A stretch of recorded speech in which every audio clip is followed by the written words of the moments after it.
Hi everyone, welcome to week 5 of your journey into the world of the unseen. We are on the back side of the course now, and this week you'll be working on your benchmark assessment for topic 5, that's identification of unknown bacteria. Please note, this is a benchmark assessment. It's worth 150 points.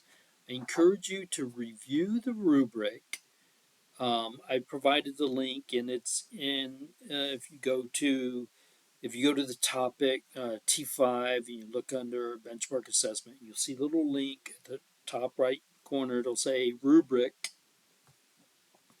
Click on that, check it out so that you will know exactly what you need to include in your assessment and what the criteria by which I will be grading your assessment. Now, this assignment requires you to submit a formal lab report.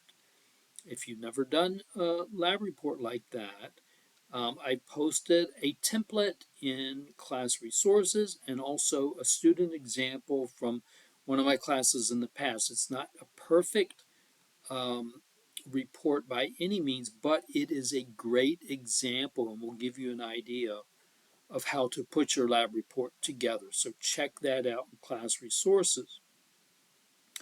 I encourage you to use my template for your lab report. I've got stuff in there highlighted in yellow, instructional stuff, and all that.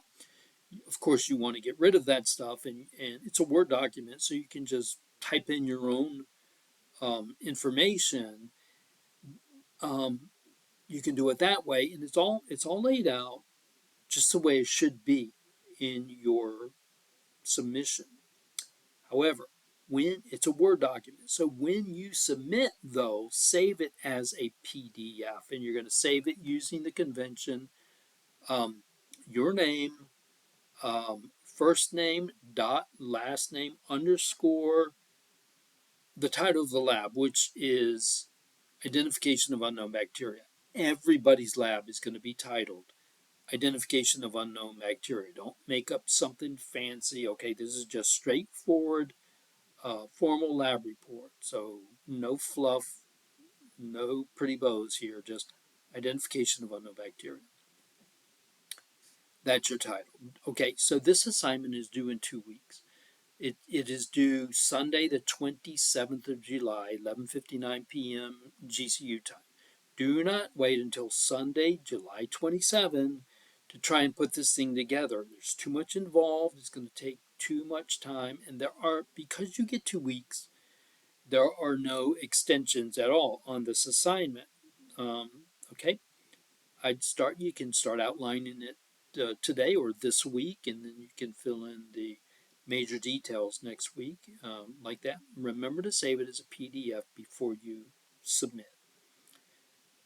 Housekeeping for the week: complete pre-lab questions for Lab 14. These are due no later than Sunday, as always, July 29, 11:59 p.m. GCU time.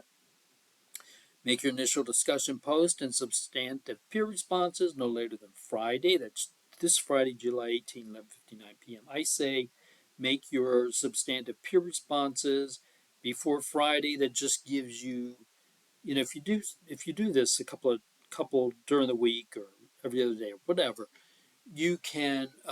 There's plenty of time for you to engage in discussion with your peers. If you wait until Saturday or Sunday to do your peer responses, it really does not give other people a time to engage with you as far as discussion. People are working on their uh, pre-lab questions. Some of them are going to be working on their benchmark assessment.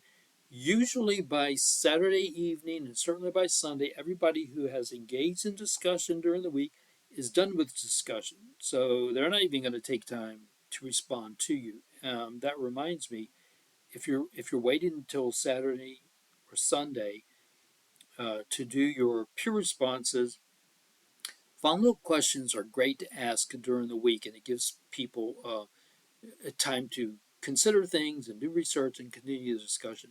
Don't wait until Saturday or Sunday evening to add a follow-up question. Okay, the questions are moot at that point because, as I said, everybody is essentially done with the discussion. So don't even bother wasting your gray matter trying to come up with follow-up questions Saturday or Sunday evening. Don't even bother, okay? Um, and as a reminder, remember you must post on at least 3 different days during the week to earn full participation credit, and each initial post and peer response must be 150 words of substantive material and must include at least one authoritative reference properly cited. The most authoritative reference, a lot of you like to use the textbook, and which is fine, but the most authoritative references are peer reviewed journal articles. Check out my video on searching the GCU virtual library to find those kinds of articles. I will post an optional discussion question if you want to earn additional participation points. It must be substantive, but you do not have to respond to peers. And of course, it is due no later than Sunday, July 20. I haven't done it. I'll get that up in just a minute. Okay, issues, problems, contact me as soon as possible. Message 804-229-7993. Use your Halo inbox or message box. And the GCU email, of course. I put the link to the benchmark assessment rubric down there, and also a link to, this is really important, to the laboratory manual for applications of microbiology. This is the manual that you will use, that you will reference to analyze your results. Okay, back to benchmark. I forgot to tell you. In Connect, each of you has been assigned one of 10 unknown bacteria specimens. If you open that file, you'll see pictures, images of tests that have been accomplished on your behalf, um, gram stain and um, blood auger, and all different tests. There's 5 or 6 of them for each unknown. And you're going to analyze those images using the information in the lab manual that I provided the link for, so that you'll know if you have positive, negative, and then you're going to use the um, flow chart on, I believe it's figure 7 in that manual, to eventually identify your unknown. So you're starting out with an unknown number 7, unknown number 2, whatever. And you're going to analyze, you're going to do up a lab report, materials and methods, and all that good stuff. And then you're going to analyze those images based on the information in the lab manual. And you're going to say, okay, the gram stain shows gram negative bacilli. And then you use the flow chart. You go, okay, gram stain, gram negative, bacilli, and you just follow it down with your test results, positive growth, negative growth, or whatever, and you get to the bottom and it says Escherichia coli or Streptococcus subdermatis or whatever, okay? That's what you're going to end up doing. And that's what the lab report is all about. So reference that manual and reference that, I believe it is figure 7, which is that dichotomous key that helps you identify your particular unknown. I look forward to seeing what you come up with. You just copy and paste the images of the tests. It is though you had a um, lab assistant, and they perform these tests for you. And you're just taking the results. You are writing up the lab report, and you are identifying the unknown.